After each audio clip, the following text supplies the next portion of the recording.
Hello and welcome to News Voices, your weekly look behind the scenes at WVIA News. I'm Sarah Cinto. Thanks for joining us. The weather is getting warmer, and with that, peak tick season has arrived in Pennsylvania. And this year is shaping up to be the worst in a while, all across the country. WVIA's Lydia McFarlane is here with everything you need to know to stay safe. Hi, Lydia. Hey, Sarah. Thanks for having me. Of course. Thank you so much for being here. So, according to the people that you've spoken with, what makes this tick season a little bit different than it's been in the past? So across the country, ER visits for tick-related bites or illnesses are up to the highest rates they've been since 2017. And that's the same here in Pennsylvania. So we had a little bit of a warm-up in April, which caused a higher spike in the amount of tick exposures that we're seeing in the Commonwealth and across the country as well. How does the warm weather contribute to increases in tick bites? So tick season in Pennsylvania especially is year-round, but there are two peaks of that year-round season. So we are in one right now in spring and early summer, and it's just those cooler but warmer temperatures that, really make it good conditions for ticks to be out. Once we get to consistent 90-degree weather, we'll see less tick exposures, but right now we're in the worst of the first peak. So kind of like a sweet spot. Now, we actually have a tick lab in our region that's down at East Stroudsburg University. So what are some of the things that they do and the things that they're seeing this year? So the tick lab can test for the 5 most common tick-borne illnesses, including Lyme disease. And if you find a tick on you or your pet and you want to know if it carries any of these tick-borne illnesses, you can seal it in a plastic bag and send it to the tick lab.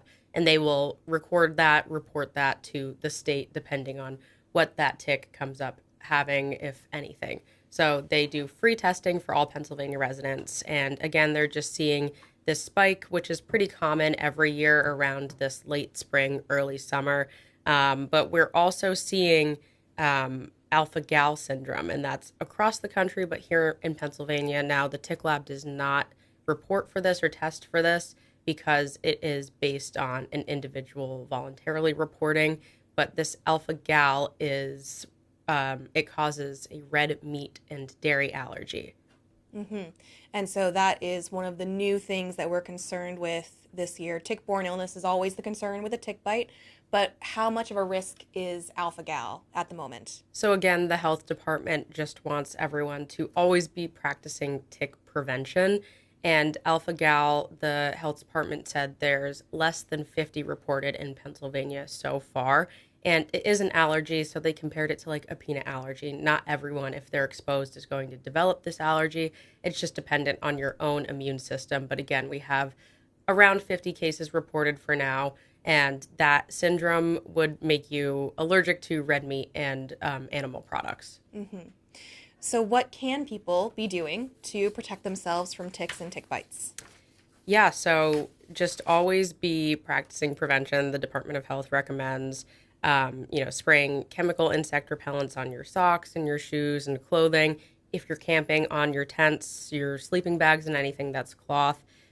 Using EPA-registered insect repellent. And then when you come inside, always do a thorough tick check. So that's around your hairline, behind your ears, your belly button, behind your knees, and other places that might be hard to get to that the tick might burrow in. And they recommend doing this not only if you're going on a hike or going camping, but also it's high risk just doing yard work and being in your backyard. So just be sure to check when you come inside from being outside, especially in your backyard. All right. Well, Lydia, thank you so much for all that information and tips, and we'll find the full story at WVIA.org. Thanks for having me, Sarah.